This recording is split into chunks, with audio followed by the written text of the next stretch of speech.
কেমন আছেন আপনারা সবাই? রমজান মাসের শুভেচ্ছা সবাইকে। আমার ফলোয়ার, হেটার যারা আছেন সবাইকে ভালোবাসা। একটা ব্যাপারে কথা বলার জন্যই আজকে মাইকটা হাতে তোলা। আসলে মাইক যখন হাতে তুলি তখন আসলে একটা বিষয় নিয়ে বলতে তুলি। অ্যাডাল্ট কমেডি বাংলাদেশে কেউ করে না। আমরা করছি, শুরু করেছি। এই অ্যাডাল্ট কমেডি ব্যাপারটা না অনেকের হজম হচ্ছে না।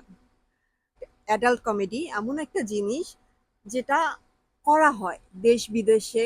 দেখবেন আপনারা যদি দেখেন অনেকেই করে। বাংলাদেশে এটার প্রচলন খুব একটা নেই, বাংলাদেশে অনেক কিছু প্রচলনই নেই, কিন্তু নতুন করে যে শুরু করা যাবে না তা তো না। পরিবর্তনই সময়ের ধর্ম। তো আপনারা এটা একসেপ্ট করতে শিখেন, কারণ আপনারা তো সারস পাখি এসে নামিয়ে দিয়ে যাওয়ার গল্প থেকে অনেকদিন আগেই চলে এসেছেন। আপনারা জানেন আমাদের জন্ম মৃত্যু বিয়ে কিভাবে হয়। তো ঠিক এভাবেই জিনিসগুলোকে একসেপ্ট করেন, সত্যিটাকে একসেপ্ট করেন। ভালো থাকবেন।